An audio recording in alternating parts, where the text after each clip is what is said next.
So it's 5:37 p.m. Same day. I made a few videos earlier. And so I decided to make another one because I have to say that while I'm making videos, my boredom just kind of goes away, and I'm extremely bored. And I don't think that I'm very focused right now in order to look for work. I mean, like tailoring resumes and all that stuff. I just can't do it. At this point, I'm just really exhausted.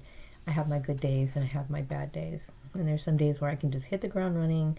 But then if there's something that's kind of stirring around in my brain about this issue, it prevents me from doing anything.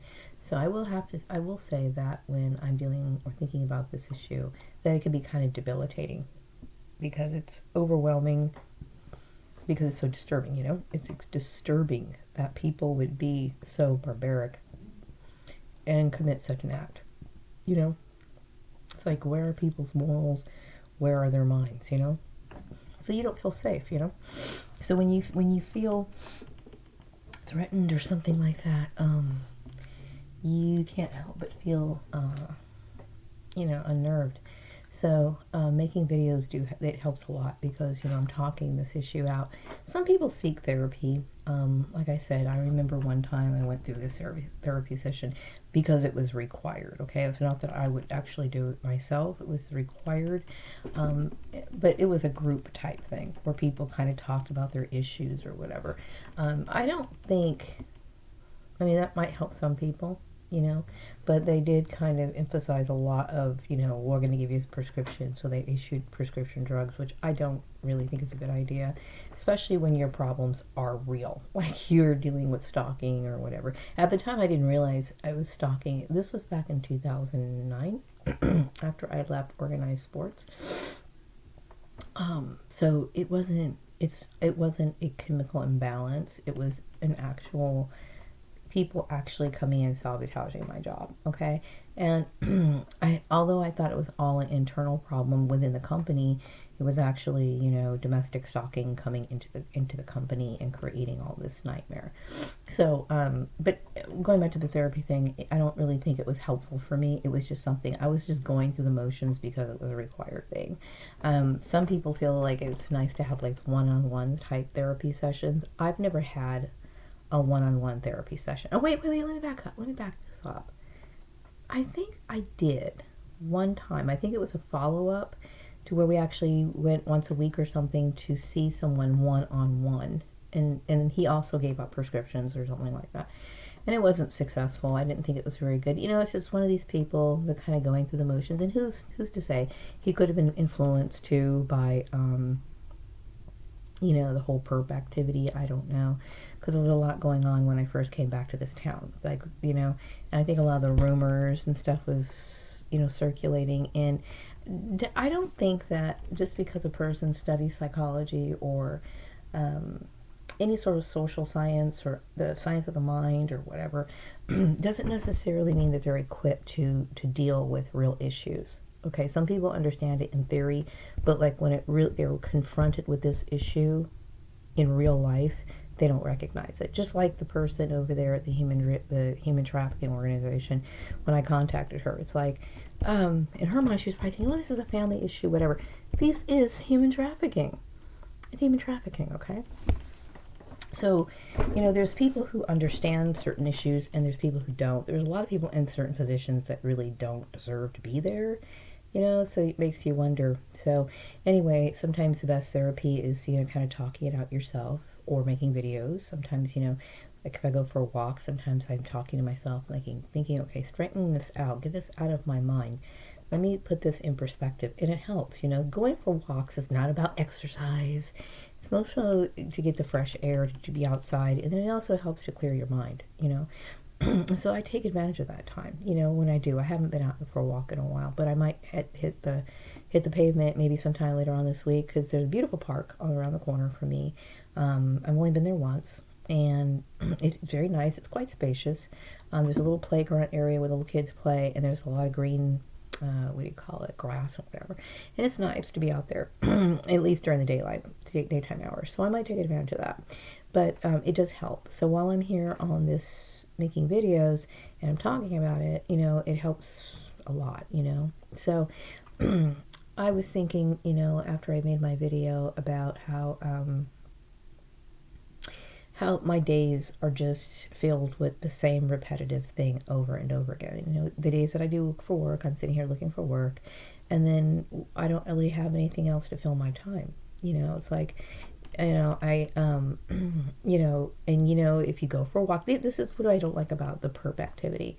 It's like they look for stupid reasons, stupid subjective reasons, okay, to try to prevent you from looking for work, okay? And especially under the circumstances of why they were doing it is why I feel so, offended and oppressed by it. Because number one, like I said, you're trying to prevent me from moving on with my life for people that I want nothing to do with. And that to me is like, it's obviously a form of human trafficking, which is a form of slavery. It's like I'm supposed to do and conform to something that I don't like, to serve people that I don't care about, and work jobs that are not rewarding, not fulfilling, under certain conditions that I'm completely demoralized by. And it's wrong, And it's like, how is it that people can support this sort of thing? And it's very, very disturbing to me. So anyway, I think what was on my mind is the fact that, I don't, people think, well, this is a very bold thing that you're doing. You're making these videos speaking out against the system. And I'm not somebody who gets into political issues. I really don't. Like, I don't even vote. I don't do any of that stuff. I don't do anything. I mean, I stay out of that arena completely.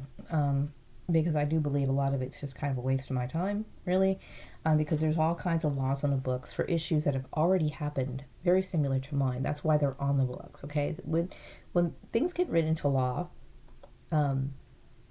oftentimes it's because something happened to where people discuss this issue that happened to a particular person. Other people come forth and they have similar issues.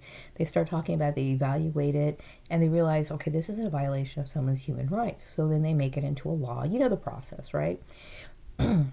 So there's laws on the books for this sort of thing, okay?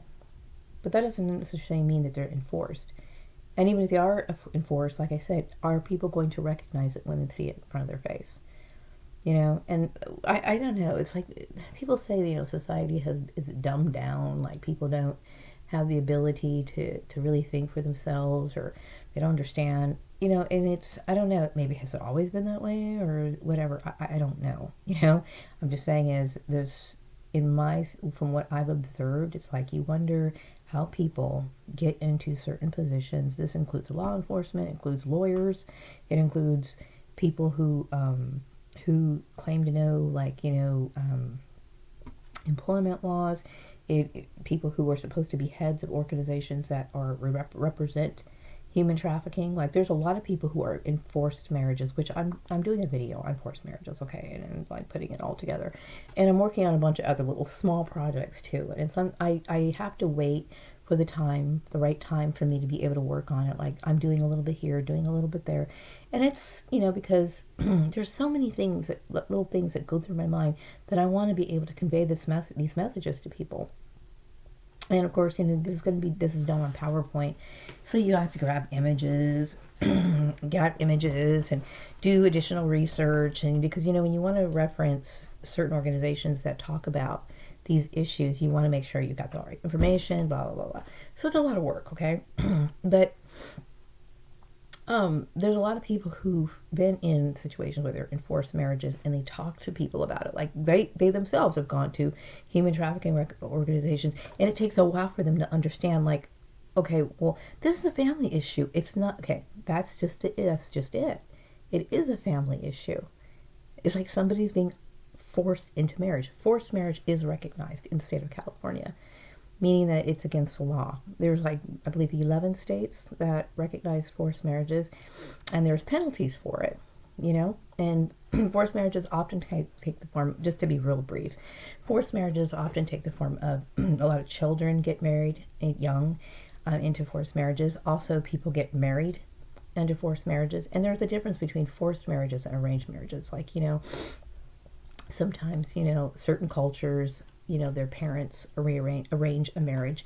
And because the kids raised in this culture, in this tradition, they are accepting of it. And there's of course some people who are like, hey, I don't want to marry this person, so they protest. They say, I don't want to marry this person, so that they're forced to marry that person anyway. In that case, it's a forced marriage, all right? And then also, of course, there's parents who arrange it.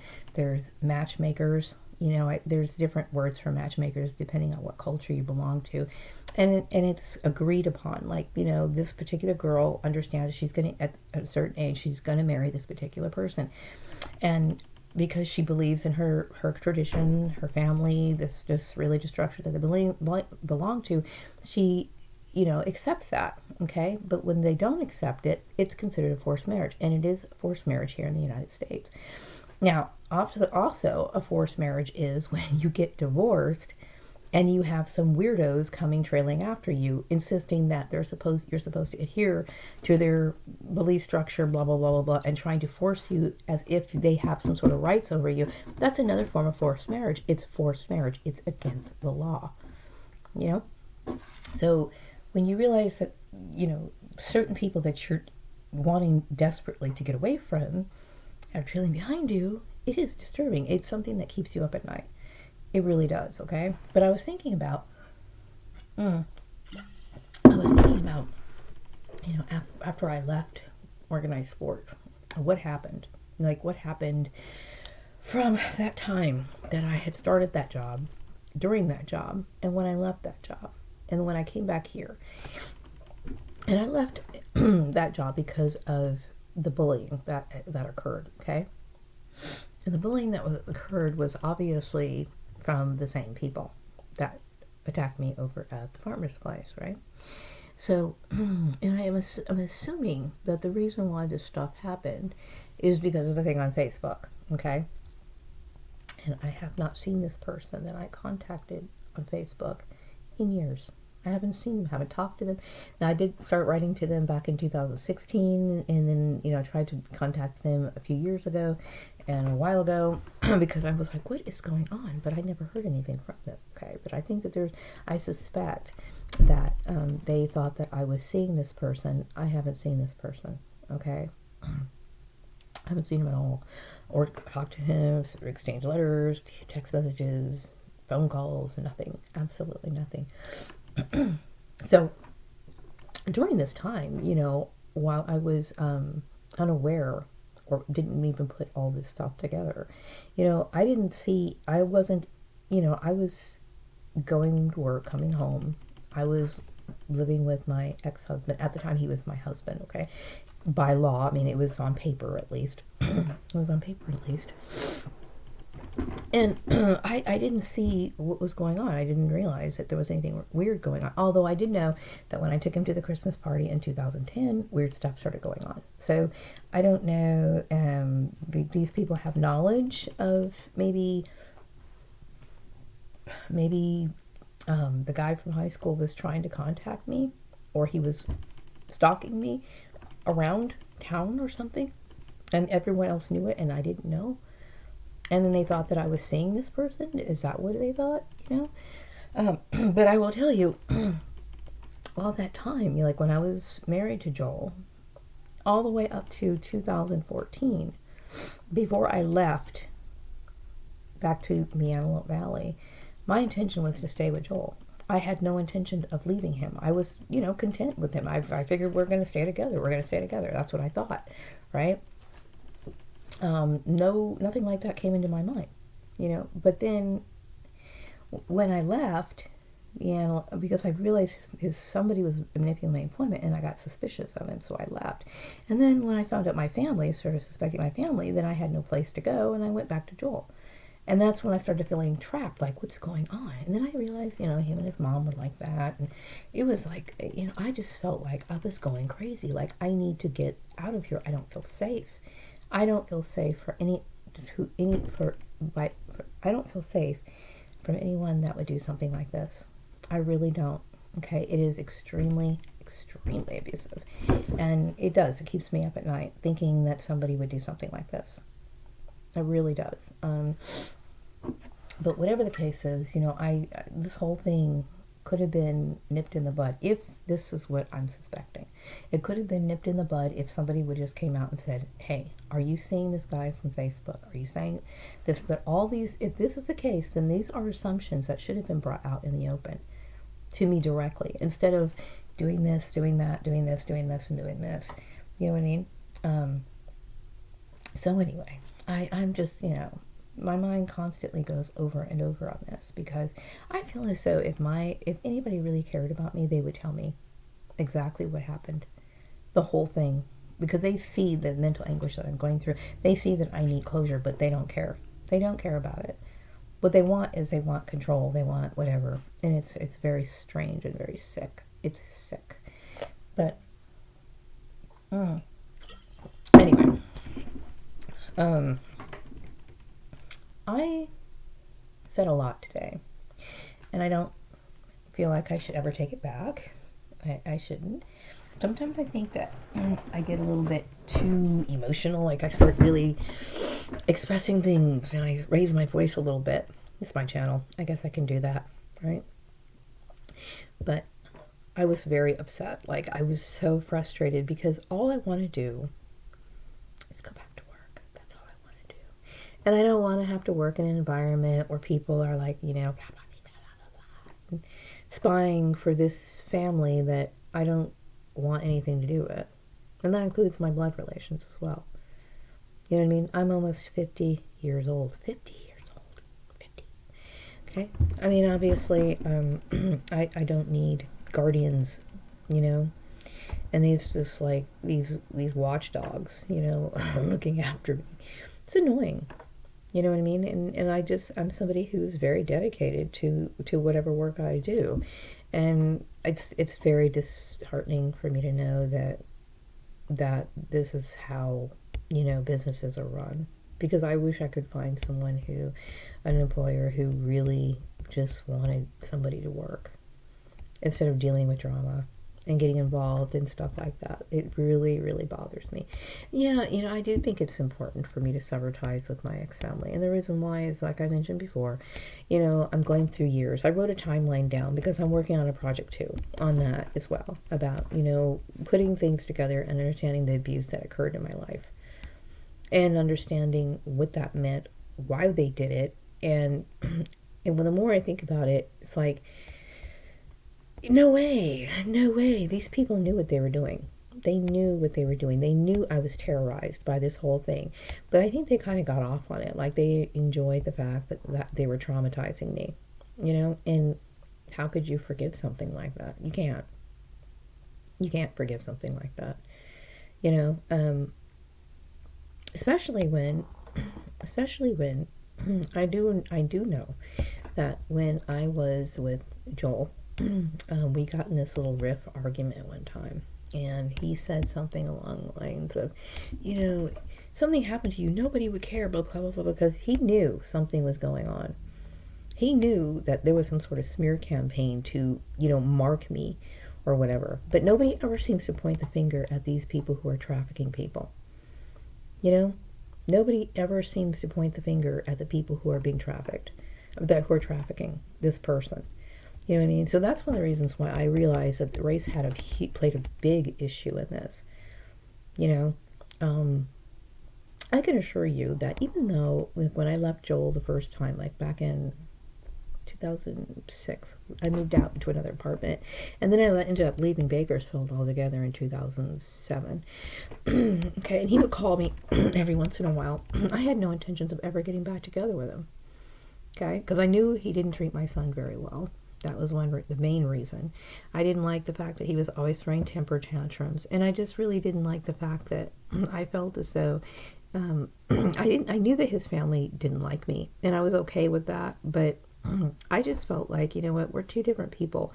Even though we might be able to laugh and talk or whatever, I didn't want to deal with it anymore. I just didn't. I didn't like the fact that he would throw temper tantrums. I felt that he was violent sometimes. He didn't like my son, so I left, okay? And so when I was living in the Antelope Valley with my mother, he would call me sometimes, and it wasn't really, sometimes I wasn't really up to talking, but I would talk to him sometimes, and then when I got mobbed out of my job at organized sports, I kept thinking, well, the only place I can really move back to where the economy is somewhat good, what I mean by that is, like, there are jobs available and stuff like that, is Bakersfield, the cost of living. So I would move back here. So I did say, I'm thinking about moving back, but I let him know, I don't want to get back together with you. I'm just not the reason why here. I want to get back because, number one, my son had roots. What I mean by roots here is that he had developed friendships, long-term friendships with people that even while we were living in the Antelope Valley, he was coming down by bus to visit these people. And he would come for days and he would stay for days. And these people are still his friends to this day. So it made me happy knowing that he had some sort of stability when it came to building rapport with certain people. And that's important, okay, because I didn't have that when I was growing up. So I knew that was important to him. So I figure, okay, it's a logical decision. We'll come back to Bakersfield, right? So then I came back to Bakersfield, and then I was living in a little apartment, and he would come over on the weekends. And then, then he decided that he wanted to get back together. So we did, right? And so everything was okay. I figured things were okay. We moved into a little house. I think he's still occupying that house right now. I don't know. But anyway, we moved into a little house, right? And everything's fine. Everything was fine. Then 2010 rolls around, right? 2010, we moved in together in 2010, right? If I remember correctly. Because I was living in the apartment, and then I remember we moved into that house. I believe it was in October, and then when the Christmas party rolled around in 2010, he came to the Christmas party with me, and then ever since that point, shit started getting crazy. So I'm assuming that perhaps I was being maybe stalked by the guy from high school, maybe at my workplace, and maybe he thought that there was some sort of collision that was going on. Like, maybe they thought that I was seeing this guy from high school and then I was married too. Maybe that's what they thought. That's the only thing I can think of, because I kept, I mentioned before, like, when I would go out to like the restroom or whatever, and I had to interact with the ladies who worked out on the farm, they were always gossiping every time I'd walk. Every single time I'd walk, and I just got tired of it. You know what I mean? I really got tired of it. And I kept thinking, maybe they thought that I was having a relationship with my boss, which I would never do, right?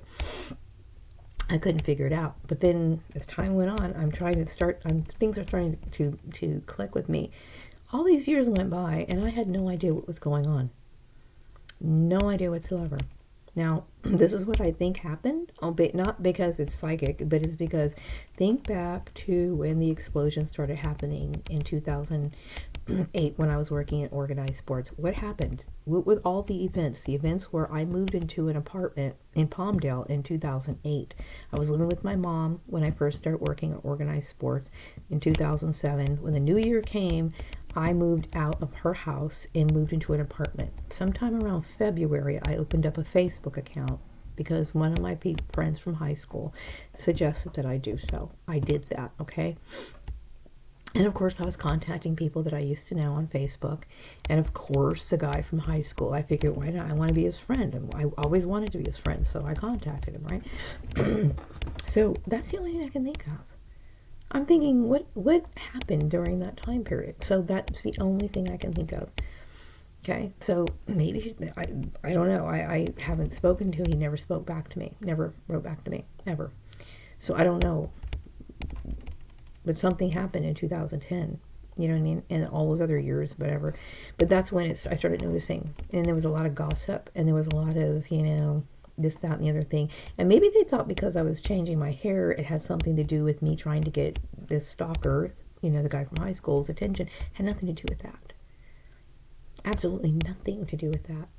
And I've always dressed fairly well. I mean, when I started making, decent money, I started dressing well. I also dressed well when I was out of school. Back in the 90s, I was working in a department store, and I was in heaven because I was like, I got, clothes and everything. And so when I had my son, I wasn't really dressing well because the only person I could really afford clothes for was him. And then even sometimes not even that, right? So, so I've always been this way. This is how I've always been. So I think people might have made some bullshit out of nothing is what I'm assuming, because I will tell you, there's not much has changed in throughout with me throughout the years, okay? Like, I pretty much am the same person that I've been when I first moved here in 2000, year 2000. Not much has changed, but I know people like to make up stories. I know they do. I mean, people get bored. They like to gossip. They want to, fill in the blanks. But I'm going to assure you, like, these people make my life sound 10 times more interesting than what it really is, because my life really isn't that interesting. Not really. I mean, yeah, I do have this trippy way of like being able to figure things out. I do understand people really well. I do have certain gifts, okay? But I really don't, my day-to-day activity is pretty goddamn humdrum, okay? So I don't understand. I really don't understand. So I think about this stuff all the time, because when you dealt with a serious injustice, when your rights have been trampled on, when you've been abused by people, when you are denied employment, the very thing that helps you survive, from people that you don't trust, okay, that's disturbing. It's very disturbing. That's the kind of stuff that keeps you up at night. And then to find out that your ex-family was trying to force you into some sort of cult, that's alarming. I'm going to tell you what, that's something that really does keep me up at night. You know what I mean? But even though that's not enough to make me want to bend down and say, oh, I'm going to go ahead and just do this and, get back together with Joel, and I'm going to convert to your dumb religion. I'm not saying Christianity is dumb, because it's not. There's nothing wrong with that. I'm saying is that these people were using religion as a form of control, and they were misusing it. And that's abuse, okay? So I'm not going to do that. You know what I mean? Come what may. I mean, like I said, I'm not going to do that. Because I have my own life to live. Okay? And I don't want anything to do with anything that's watered down and dumb and stupid and illogical. I mean, that's just everything that goes against my life. Okay? I just won't do it. Whatever the case is, okay? Had this not happened, I would not have had this open psychic center. I've always been kind of, intuitive or whatever. But when I started dealing with all the trauma, one traumatizing issue after another, and then I started to open my eyes as to see what was going on with the whole Joel thing and his family, had this not happened, it wouldn't have happened. I would have thought everything was fine, and I would still would have been with him. I would have been living a lie, knowing that he had this weird thing going on with his mom and everything. I wouldn't have known it. Because I make it a point that if I want to get to know someone, if I want to like somebody, if I want to be close to them, I don't want to read into them that deeply. You know what I mean? And that goes for a lot of people. Like, like people that you work with, I don't like reading into them. I try not to. I really don't. But the only reason why I started reading into what was going on at my last job is because they slipped up too many times. And what I mean by they slipped up too many times, you don't sit here and not pay me when it's payday. Okay? You don't do that. You don't yell at me over frivolous shit that I have nothing to do with.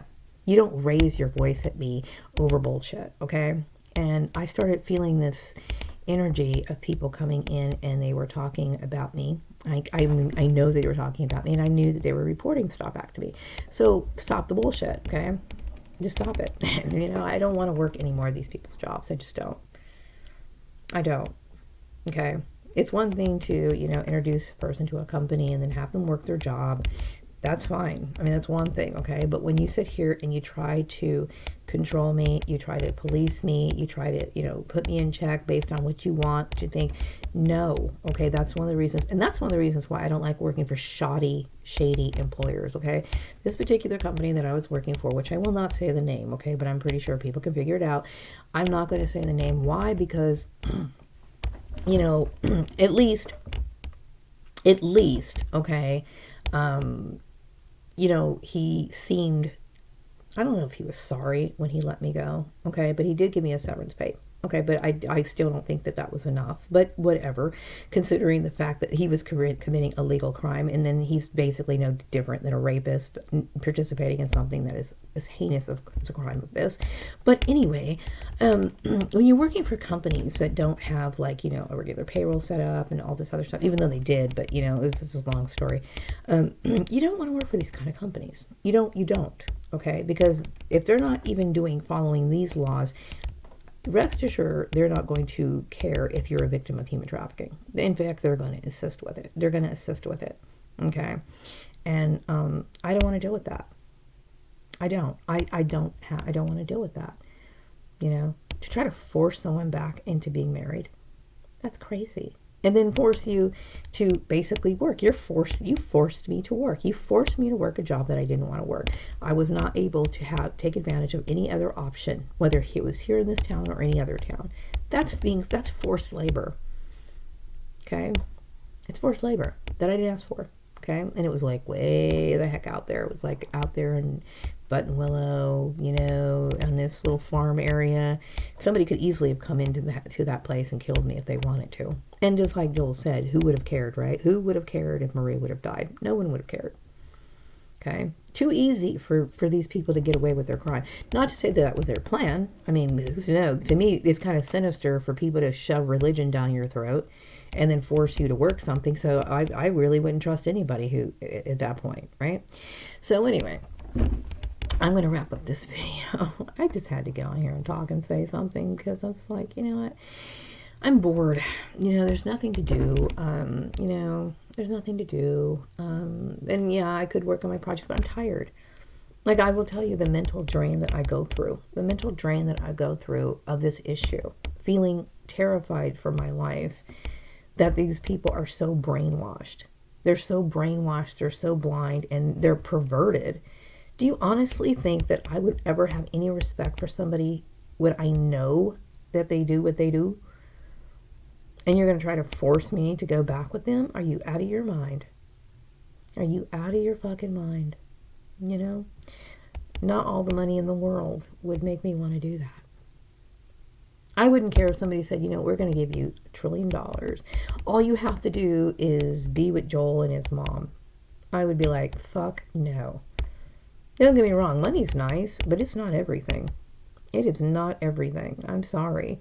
You know, and I'm not attracted to that sort of thing. To me, that is something that's immoral. It's immoral. It's immoral. Anyway, wrap up this video. Have a great day.